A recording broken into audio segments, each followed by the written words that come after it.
بسم الله الرحمن الرحيم. اللهم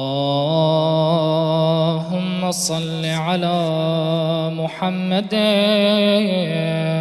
وآل محمد وعجل فرجهم وارحمنا بهم يا كريم.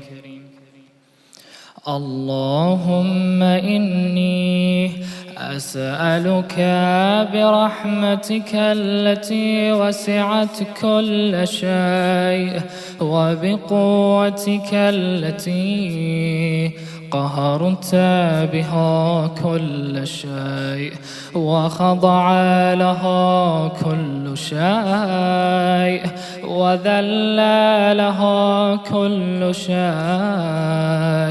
وبجبروتك التي غلبت بها كل شيء وبعزتك التي لا يقوم لها شيء وبعظمتك التي ملأت كل شيء وبسلطانك الذي على كل شيء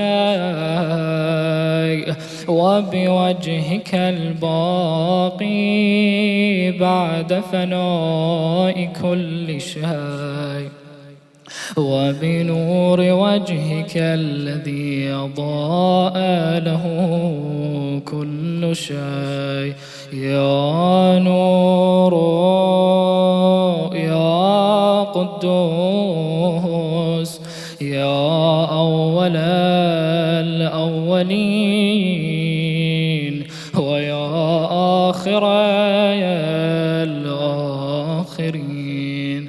اللهم اغفر لي الذنوب التي تهتك العصام. اللهم اغفر لي الذنوب التي تنزل النقام. اللهم اغفر لي الذنوب التي تغير النعم. اللهم اغفر لي الذنوب التي تحبس الدعاء. اللهم اغفر لي الذنوب التي تنزل البلاء. اللهم اغفر لي كل ذنب أذنبته وكل خطيئة أخطأتها. اللهم إني أتقرب إليك بذكرك وأستشفع بك إلى نفسك وأسألك بجودك أن تدنيني من قربك وأن توزعني شكرك وأن تلهمني ذكرك. اللهم إني أسألك سؤال خاضع متذلل خاشع أن تسامحني وترحمني وتجعلني بقسمك راضيا قانعا وفي جميع الأحوال متواضعا. اللهم وأسألك سؤال من اشتدت فاقته وأنزل بك عند الشدائد حاجته وعظم فيهما عندك رغبته. اللهم عظم سلطانك وعلى مكانك وخفي مكرك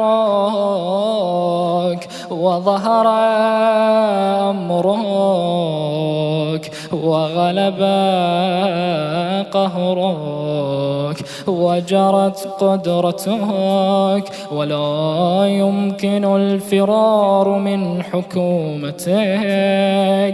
اللهم لا أجد لذنوبي غافرا ولا لقبائحي ساترا ولا لشيء من عملي القبيح بالحسن مبدلا غيرك. لا إله إلا أنت سبحانك وبحمدك. ظلمت نفسي وتجرأت بجهلي وسكنت إلى قديم ذكرك لي ومنك علي. اللهم مولاي كم من قبيح سترته وكم من فادح من البلاء أقلته وكم من عثار وقيته وكم من مكروه دفعته وكم من ثناء جميل لست أهلا له نشرته. اللهم عظم بلائي وأفرط بي سوء حالي وقصرت بي أعمالي وقعدت بي أغلالي وحبسني عن نفعه بعد آمالي وخدعتني الدنيا بغرورها ونفسي بخيانتها ومطالي يا سيدي. فأسألك بعزتك ألا يحجب عنك دعائي سوء عملي وفعالي ولا تفضحني بخفي ما اطلعت عليه من سري ولا تعاجلني بالعقوبة على ما عملته في خلواتي من سوء فعلي وإساءتي ودوام تفريطي وجهالتي وكثرة شهواتي وغفلتي. وكن اللهم بعزتك لي في الأحوال كلها رؤوفا وعلي في جميع الأمور عطوفا. إلهي وربي من لي غيرك أسأله كشف ضري والنظر في أمري. إلهي ومولاي أجريت علي حكما اتبعت فيه هوى نفسي ولم أحترس فيه من تزيين عدوي فغرني بما أهواه وأسعده على ذلك القضاء، فتجاوزت بما جرى علي من ذلك بعض حدودك، وخالفت بعض أوامرك، فلك الحجة علي في جميع ذلك، ولا حجة لي فيما جرى علي فيه قضاؤك، وألزمني حكمك وبلاؤك. وقد أتيتك يا إلهي بعد تقصيري وإسرافي على نفسي، معتذرا نادما منكسرا مستقيلا مستغفرا منيبا مقرا مذعنا معترفا، لا أجد مفرا مما كان مني، ولا مفزعا أتوجه إليه في أمري، غير قبولك عذري وإدخالك إياي في سعة من رحمتك. اللهم فاقبل عذري وارحم شدة ضري، وفكني من شدي وثاقي.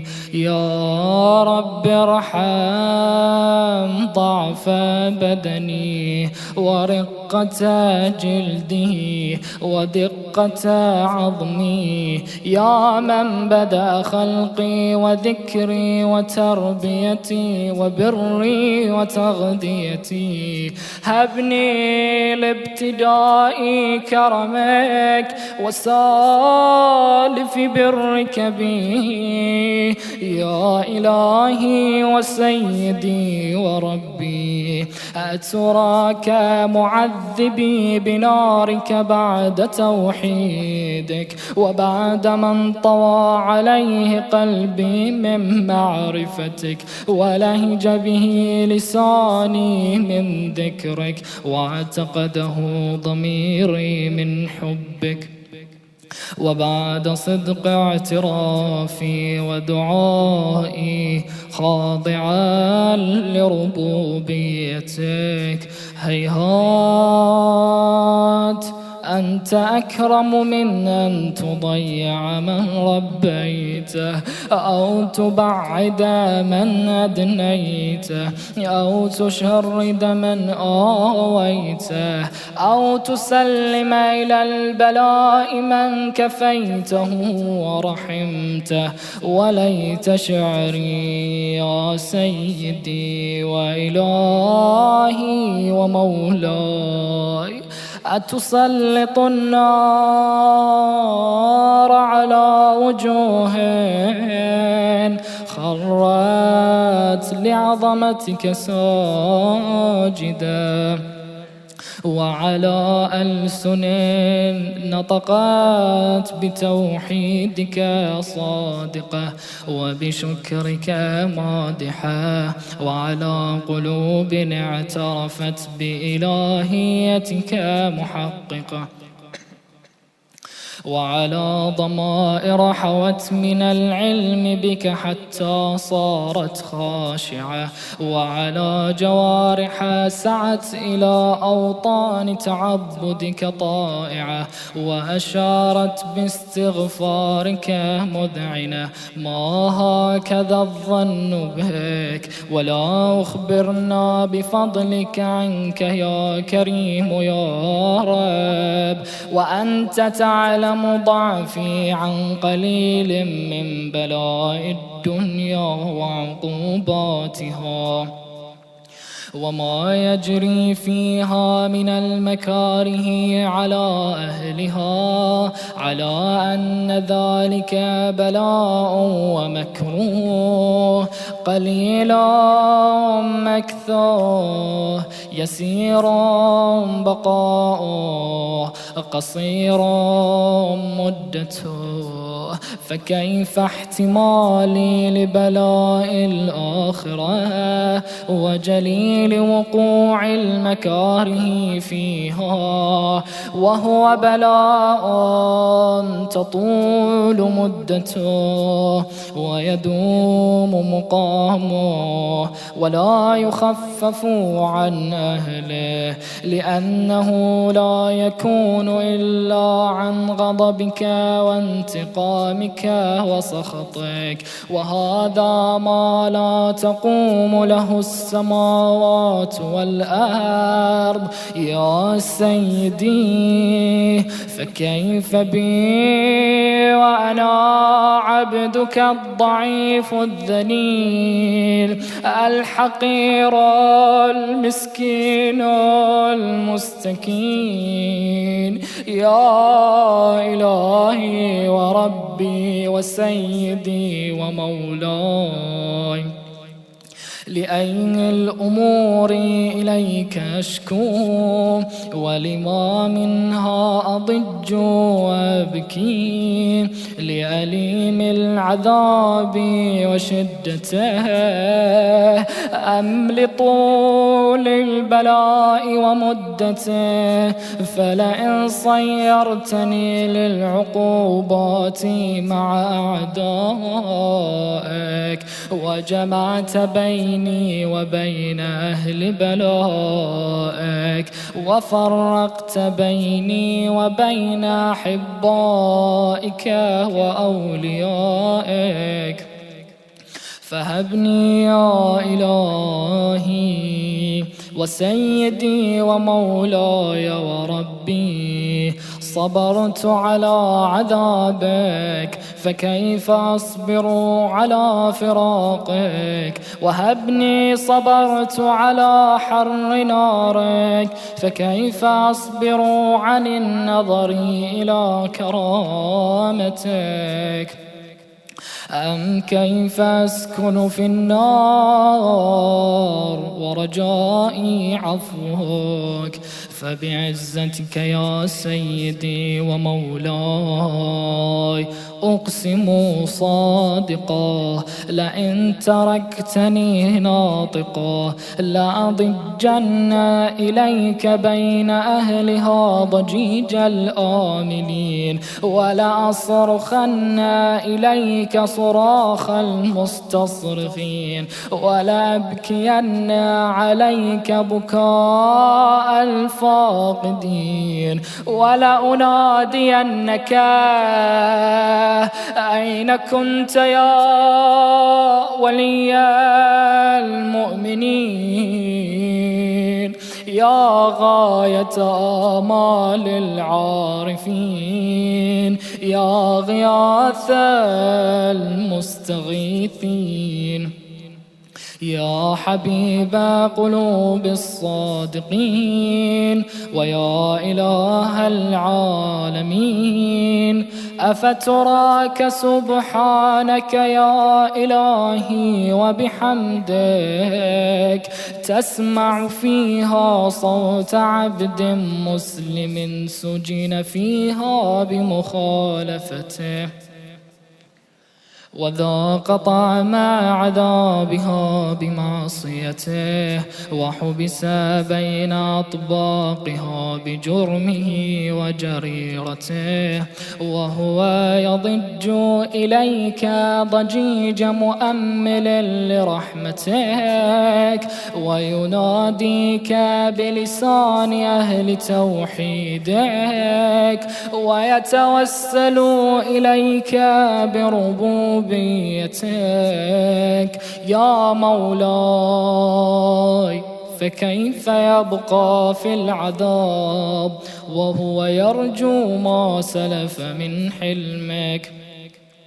أم كيف تؤلمه النار وهو يأمل فضلك ورحمتك؟ أم كيف يحرقه لهيبها وأنت تسمعه صوته وترى مكانه؟ أم كيف يشتمل عليه زفيرها وأنت تعلم ضعفه؟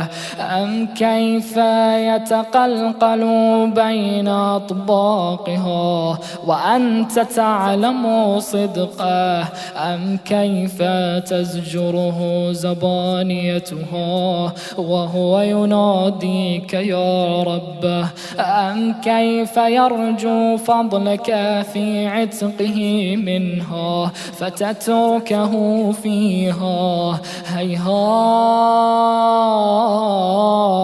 ما ذلك الظن بك ولا المعروف من فضلك ولا مشبه لما عاملت به الموحدين من برك وإحسانك.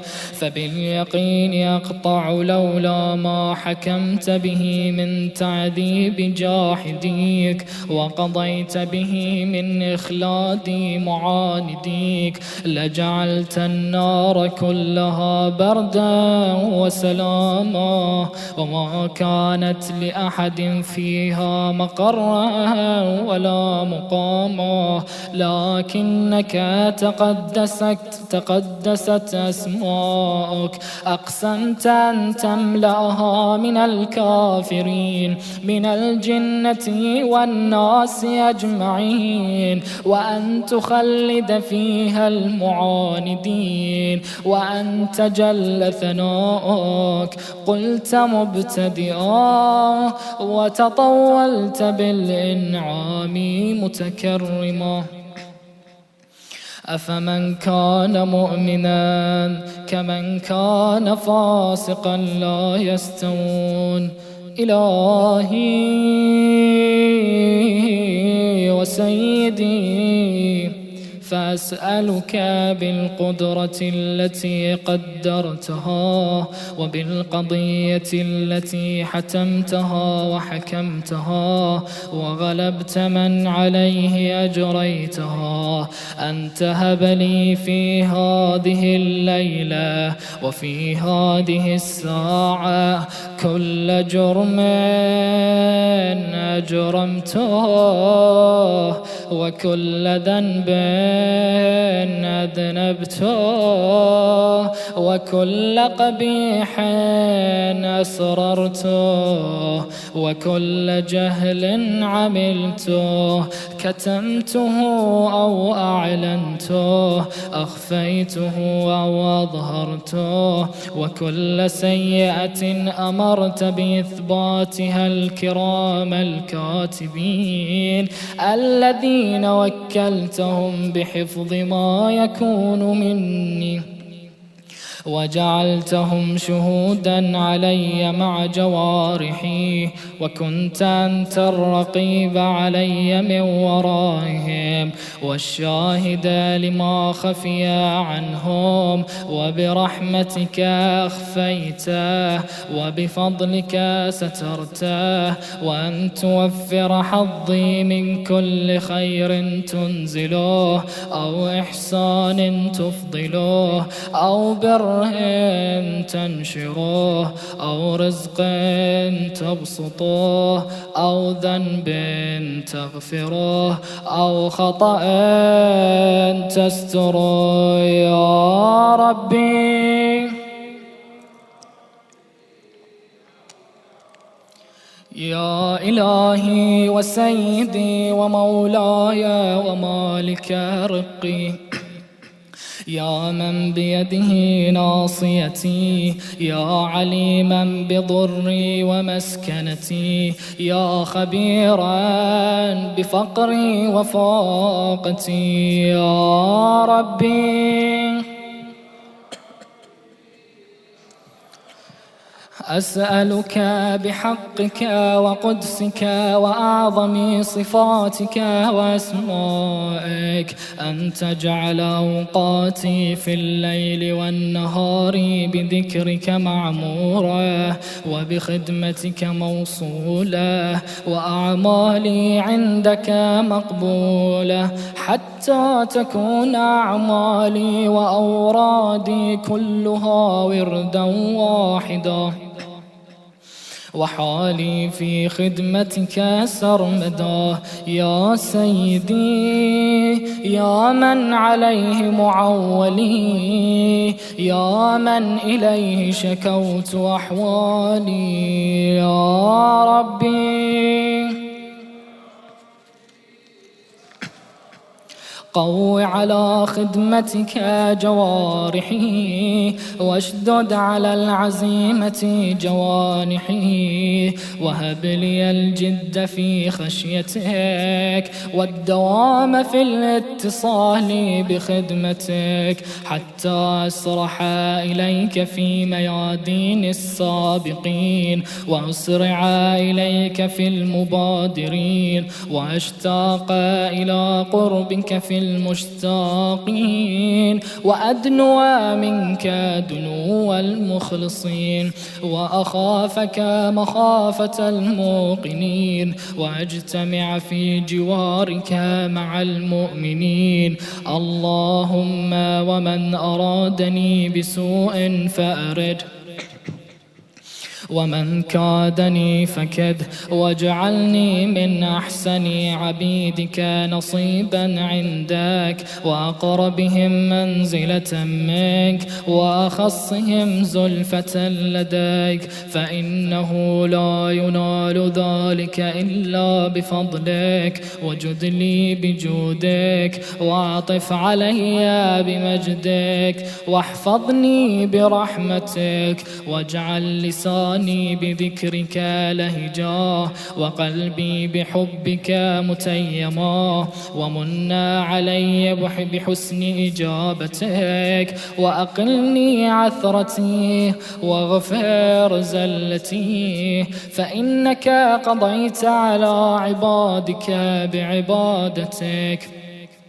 وأمرتهم بدعائك، وضمنت لهم الإجابة، فإليك يا ربي نصبت وجهي، وإليك يا ربي مددت يدي، فبعزتك استجب لي دعائي، وبلغني مناي، ولا تقطع من فضلك رجائي، واكفني شر الجن والإنس من أعدائي. يا سريع الرضا اغفر لمن لا يملك إلا الدعاء، فإنك فعال لما تشاء، يا من اسمه دواء وذكره شفاء وطاعته غنى. ارحم من رأس ماله الرجاء